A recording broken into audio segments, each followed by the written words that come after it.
¿Alguna vez has sentido que nada logra llenar ese vacío en su corazón?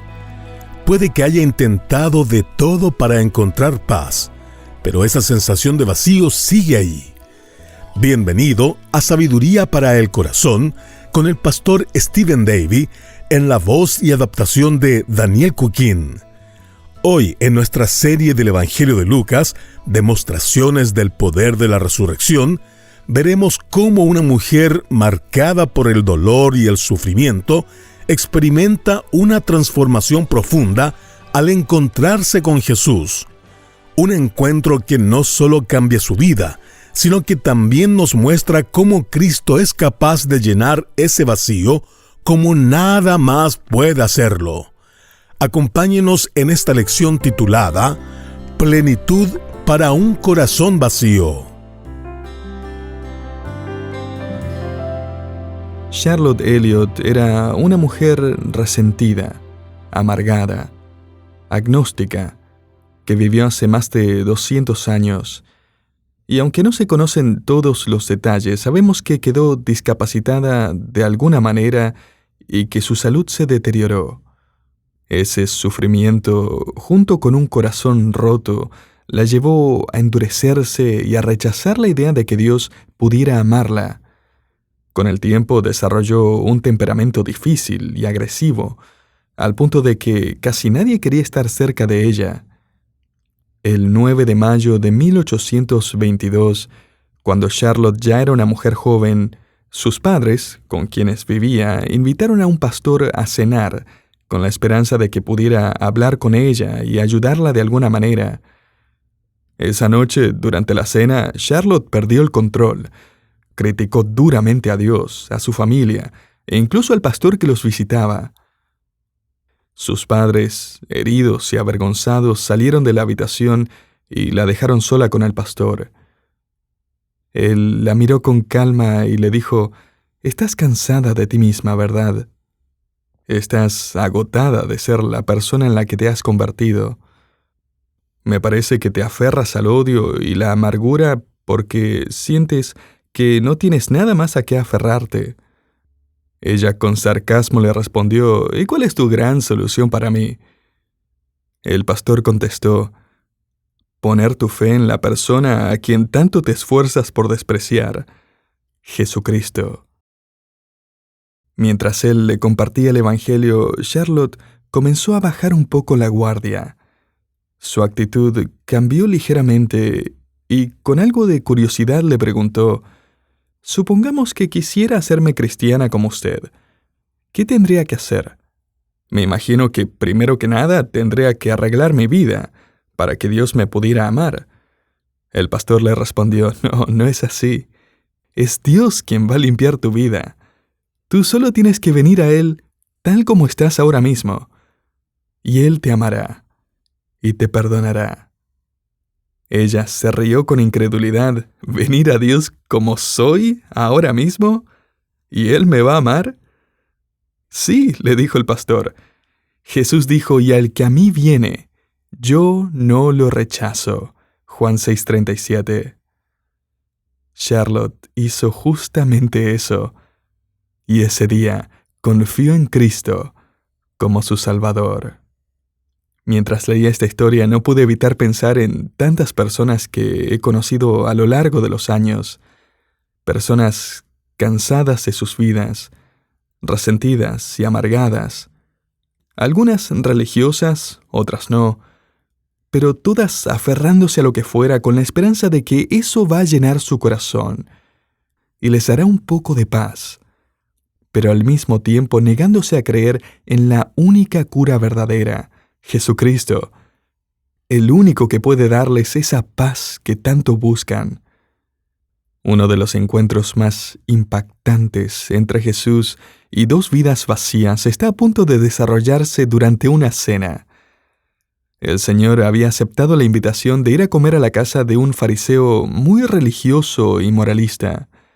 Pero en medio de esa comida va a aparecer alguien completamente inesperado: una prostituta del pueblo. Y déjeme decirle algo antes de entrar en esta escena: tanto el fariseo como la prostituta llevan escrita la misma palabra en su interior: vacío. Pero solo uno de ellos saldrá de ese comedor con paz y con una vida completamente transformada. Esta cena se describe en el Evangelio de Lucas capítulo 7. Empezamos en el versículo 36, donde dice: uno de los fariseos rogó a Jesús que comiese con él, y habiendo entrado en casa del fariseo, se sentó a la mesa. En el versículo 40 se nos dice que el fariseo se llamaba Simón. Ahora bien, es importante recordar que Jesús y los fariseos no eran precisamente amigos. De hecho, ningún otro grupo fue tan consistentemente hostil hacia Jesús como los fariseos. Mire, Simón no invitó a Jesús a cenar porque estuviera considerándose hacer su discípulo, ni mucho menos. Lo invitó con la intención de observarlo, de analizarlo, buscando cualquier detalle que podría usar en su contra. Y él cree que acaba de encontrar algo. Versículo 37. Entonces una mujer de la ciudad, que era pecadora, al saber que Jesús estaba a la mesa en casa del fariseo, trajo un frasco de alabastro con perfume. Lucas la describe como una mujer de la ciudad, que era pecadora. Ahora, esta no es una forma genérica de hablar. En el lenguaje del primer siglo, esta expresión era una forma común de referirse a una prostituta. Cuando era niño se les solía llamar mujeres de la calle. Caminaban por la ciudad y todos sabían quiénes eran. Todos conocían su reputación. Y ahora, en esta escena, ella simplemente entra al comedor donde se está llevando a cabo la cena. Me imagino que todos se quedaron paralizados. Los comensales dejaron de comer. Los tenedores quedaron suspendidos en el aire.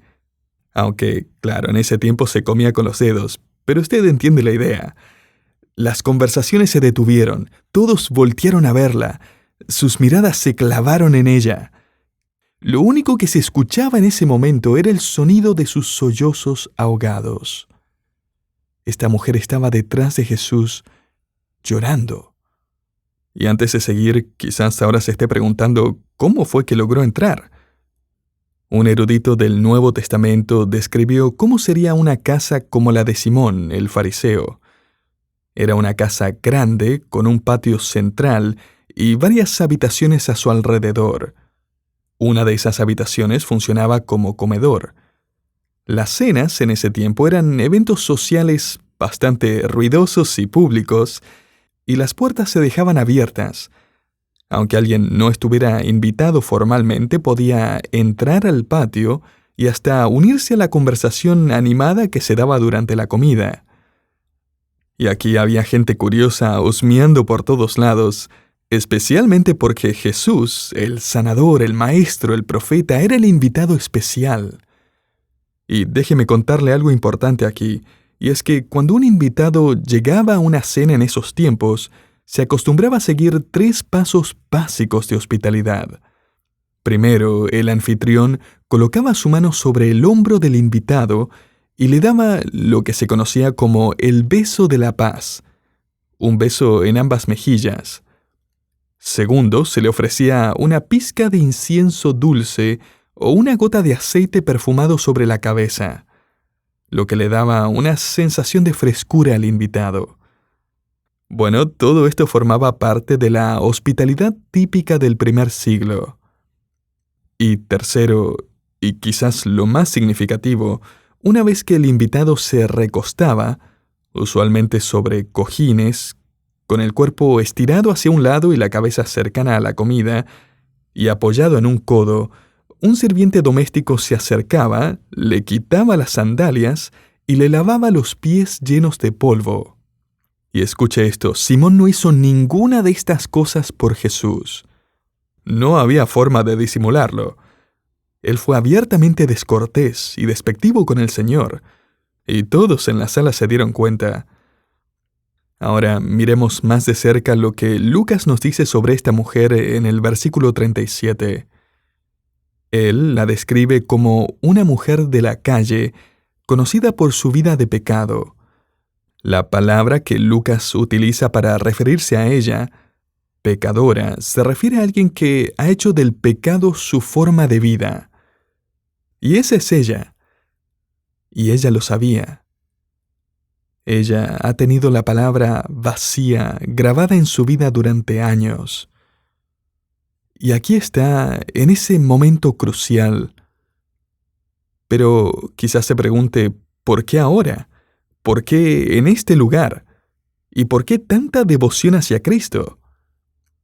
Si comparamos los evangelios de forma cronológica, justo antes de este encuentro, Jesús había terminado de predicar un sermón invitando a todos con estas palabras: todos los que estáis trabajados y cargados, venid a mí, y yo os haré descansar. Llevad mi yugo sobre vosotros, y aprended de mí, que soy manso y humilde de corazón, y hallaréis descanso para vuestras almas, porque mi yugo es fácil. Mateo 11. Claramente ella escuchó ese mensaje. Lo podemos deducir porque el tiempo verbal que se usa más adelante en el texto nos indica que ella ya había creído y ahora estaba allí para expresar su lealtad a Cristo. El versículo 37 también nos dice que ella llevaba consigo un frasco de alabastro con perfume. Ahora, esto no era extraño en aquellos tiempos. Las mujeres solían llevar pequeños frascos de perfume colgados en un collar para usarlos durante sus viajes o antes de algún evento importante. Pero para esta mujer, el frasco había sido parte esencial de su oficio, algo necesario para mantenerse perfumada y lista para su próximo cliente. Continuamos en el versículo 38, y estando detrás de él, a sus pies, llorando, comenzó a regar con lágrimas sus pies, y los enjugaba con sus cabellos, y besaba sus pies, y los ungía con el perfume. Para nosotros, hoy, en nuestra cultura, este gesto de afecto parece demasiado íntimo o incluso inapropiado, pero no era así en ese tiempo. Un manuscrito griego, escrito 30 años antes de que este evento sucediera, en Lucas 7, relata la historia de una mujer tan agradecida de que su marido regresara sano y salvo a casa, que fue al templo de la diosa Afrodita, soltó su cabello en señal de veneración, y se arrodilló a los pies del ídolo, lloró y besó repetidamente los pies de la estatua de Afrodita. Y esa es la idea aquí. Ella está arrodillada, adorando, besando los pies no de cualquier hombre, sino los pies de su Mesías y Señor. Su vida ha estado marcada por las palabras vacía, cansada, agotada. Estaba sobrecargada por el pecado, pero ella aceptó la invitación de encontrar descanso y paz y perdón en su Salvador. Martín Lutero, el reformador, comentó sobre este texto diciendo que sus lágrimas eran agua que provenía directamente de su corazón. Lágrimas de gratitud que lavaban los pies del Señor mientras sollozaba en piadosa tristeza, asombro, amor y una alabanza genuina. Ahora puede imaginarse que en este momento la cena se detiene abruptamente. Nadie sigue tomando café. Todos dejan de masticar. Lo único que se escucha en ese comedor son los sollozos y la respiración de una mujer cuyo vacío finalmente está desapareciendo. Y no se pierda este detalle, ella está derramando todo ese frasco sobre los pies de Jesús. Como quien dice, ya no voy a necesitar esto nunca más. Esa era mi antigua vida. Jesús ahora es mi nueva vida. Bueno, como puede imaginar, Simón el fariseo no está nada contento con esta interrupción. Pero de alguna manera retorcida se alegra de lo sucedido porque se nos dice en el versículo 39, cuando vio esto el fariseo que le había convidado, dijo para sí, si fuera profeta, conocería quién y qué clase de mujer es la que le toca, que es pecadora. Ahora observe que él está pensando para sí mismo. Él no lo dice en voz alta. En su mente piensa que si Jesús fuera un verdadero profeta de Dios, sabría quién y qué clase de mujer era esta, y que al dejar que ella lo tocara, él se había vuelto ceremonialmente impuro. Pero si Jesús no puede identificar a una gran pecadora como ella, entonces, después de todo, no debe ser un profeta. Y él piensa, lo tengo. Esperen a que los otros fariseos se enteren de esto. Ya lo tenemos. Lo que él no sabe es que Jesús puede leer su mente. Note lo que le dice a Simón en el versículo 40. Simón, una cosa tengo que decirte. Y él le dijo, di, maestro. Es importante que entienda la frase, tengo algo que decirte. Esa era una expresión común en esa cultura para introducir un discurso contundente, algo que el oyente no querría escuchar. Cuando era niño y mi madre me llamaba desde la cocina, donde estaba preparando la cena y me decía, Steven, baja aquí a la cocina, hay algo que quiero decirte. Yo ya sabía que no tenía nada que ver con la cena. Y Jesús dice, Simón, hay algo que quiero decirte. Y le cuenta la siguiente parábola en el versículo 41. Un acreedor tenía 2 deudores. Uno le debía 500 denarios y el otro 50. Ahora, un denario era el salario de un día de trabajo para la fuerza laboral común de esa generación. Así que un hombre le debe a un prestamista el valor de 2 años de salario, mientras que el otro le debe al primero 2 meses de salario. Francamente, ambos están en graves problemas. Josefo, el historiador judío del primer siglo, registra que cuando estalló la revuelta de los judíos contra Roma, 30 años después del ministerio del Señor, una de las primeras cosas que los rebeldes judíos quemaron fueron los archivos bancarios, los libros de contabilidad y los registros de sus deudas. Todos conocen el peso de las deudas. Y estos 2 hombres están siendo aplastados bajo una deuda que no pueden pagar. Pero entonces ocurre algo impensado. El versículo 42 nos dice que, no teniendo ellos con qué pagar, perdonó a ambos. Simplemente quemó el libro de contabilidad. No quedó ningún registro de las deudas. Y con eso Jesús le pregunta, di pues, ¿cuál de ellos le amará más? En otras palabras, ¿cuál de estos estará más agradecido por ver borrada su deuda? ¿El hombre que debía 2 años de salario o el que le debía 2 meses? Ahora, Simón es un hombre brillante. Él ya ha conectado los puntos. Él sabe que el Señor lo está comparando a él y a la mujer con las 2 personas endeudadas. Sabe también que la deuda se relaciona con el pecado. Y en este caso, la prostituta es el gran deudor y él es el deudor pequeño. Por eso él no le agradece a Dios como ella lo hace. ¿Quién lo amará más?, dice Jesús. Y Simón duda un poco aquí, como nos dice el versículo 43. Respondiendo Simón dijo, pienso que aquel a quien perdono más. ¿Qué quiere decir con pienso que fue ese? No puedo decirlo con certeza. Supongo que el que tiene la deuda mayor. No, Simón lo sabe. Y también sabe que en esta parábola el gran pecador y el pequeño son igualmente incapaces de pagar su deuda. Ambos están en graves problemas. Ambos están en quiebra. Ambos tienen escrita la palabra vacío en sus vidas y corazones. Pero Jesús no ha terminado. Versículo 44. Y vuelto a la mujer, dijo a Simón, ¿ves esta mujer? Ahora, ¿qué tipo de pregunta es esta? ¿Ves a esta mujer? ¿Está bromeando? Simón no ha hecho más que mirarla.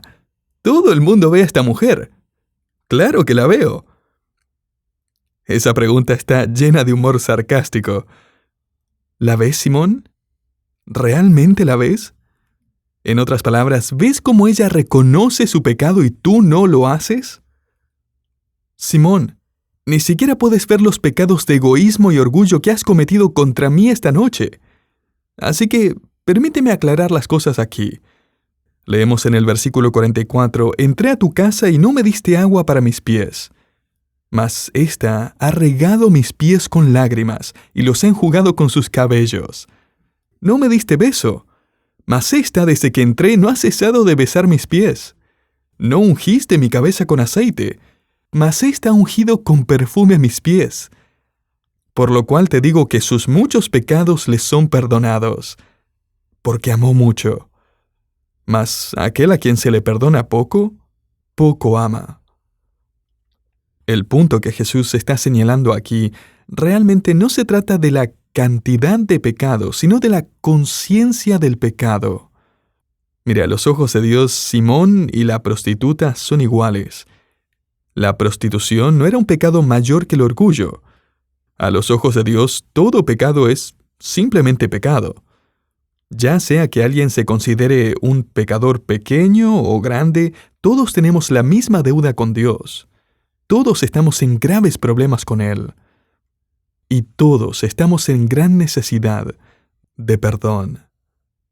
En una revista cristiana a la que estoy suscrito, la esposa de un pastor escribió un devocional sobre este evento de Lucas 7 y escribió: «La mayor parte de mi vida he leído este pasaje y siempre me ha invadido la tristeza.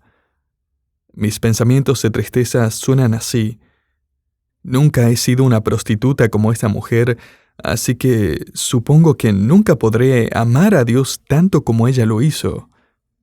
Pero si me doy cuenta de la miseria de mi pecado, no por los pecados que podría cometer o los que solía cometer, sino por los pecados que cometo cada hora de cada día, entonces empiezo a entender la profundidad del amor perdonador del Salvador. Cuando pienso que mi pecado es pequeño, entonces no parece gran cosa lo que Jesús hizo al morir por mí, y lo amo poco. Pero cuando soy cautivada por el horror de mi pecado, y la maravilla del perdón y la libertad que tengo a través de la muerte sacrificial de Cristo, me comienzo a parecer a esa prostituta arrepentida, y me inclino a sus pies para adorarle». Los tiempos verbales en las palabras de Cristo para esta mujer nos indican que ella ya había puesto su fe en Él antes de llegar a esta casa. Ya había creído en el Evangelio a través de su predicación. Ella ahora estaba allí para profesar abiertamente su amor por Cristo y para dejar atrás definitivamente su vida vacía. Continuamos leyendo el versículo 48. «Y a ella le dijo: tus pecados te son perdonados». Y los que estaban juntamente sentados a la mesa comenzaron a decir entre sí: «¿Quién es este que también perdona pecados?». Jesús simplemente ignora la reacción de todos y se enfoca en ella. Y déjeme decirle que da la clara impresión de que Jesús aceptó esta invitación a cenar no para compartir con estos fariseos piadosos, sino para mostrarle su misericordia a esta prostituta convertida. Ella necesitaba desesperadamente escuchar lo que Jesús le declararía en el versículo 50. Pero él dijo a la mujer: «Tu fe te ha salvado». Y observe que Jesús no le dijo: «Tus lágrimas te han salvado», o «ese frasco de perfume te salvó», o «dejar las calles te salvó», o «tu humildad al lavarme los pies te salvó». No, tu fe te ha salvado. Tu confianza en mí. Haber creído cuando me oíste predicar: si estáis cansados y cargados, si están vacíos, venid a mí, y yo os haré descansar.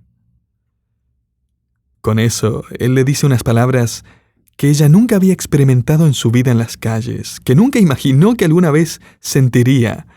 Jesús le dijo: «Tu fe te ha salvado, ve en paz».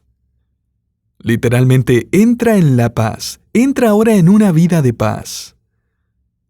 Esa palabra grabada en su corazón y mente que la había perseguido, vacía, culpable, indeseada, sin perdón, ahora es reemplazada por la paz con Dios, paz consigo misma, paz con su pasado, paz con su futuro, una paz que durará para siempre. El 9 de mayo de 1822, cuando Charlotte Elliott se dio cuenta de que no tenía que limpiar su vida antes de poner su fe en Cristo, que la limpieza sería obra de Cristo, la gratitud por su gracia y paz nunca la abandonaron.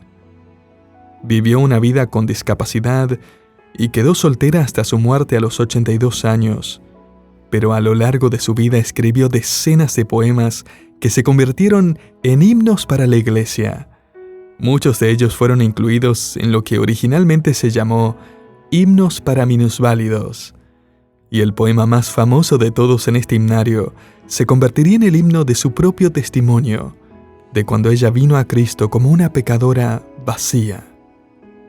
Su poema dice: tal como soy de pecador, sin más confianza que tu amor, ya que me llamas, vengo a ti, Cordero de Dios, heme aquí. Tal como soy buscando paz, en mi desdicha y mal tenaz, conflicto grande siento en mí. Cordero de Dios, heme aquí. Tal como soy me acogerás, perdón y alivio me darás, pues tu promesa ya creí. Cordero de Dios, heme aquí. Tal como soy, tu compasión ha vencido toda oposición. Ya pertenezco solo a ti. Cordero de Dios, heme aquí.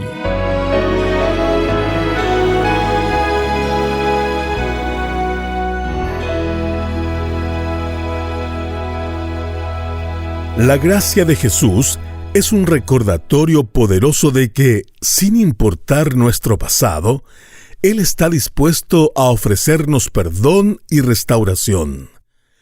Gracias por acompañarnos hoy en Sabiduría para el Corazón, una producción del Ministerio Sabiduría Internacional.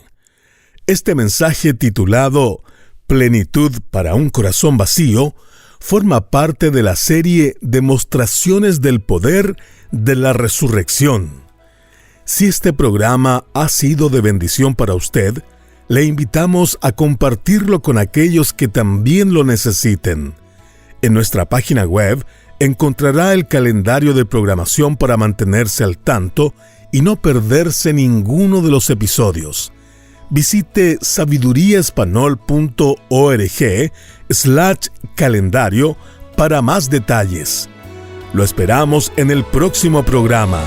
Hasta pronto.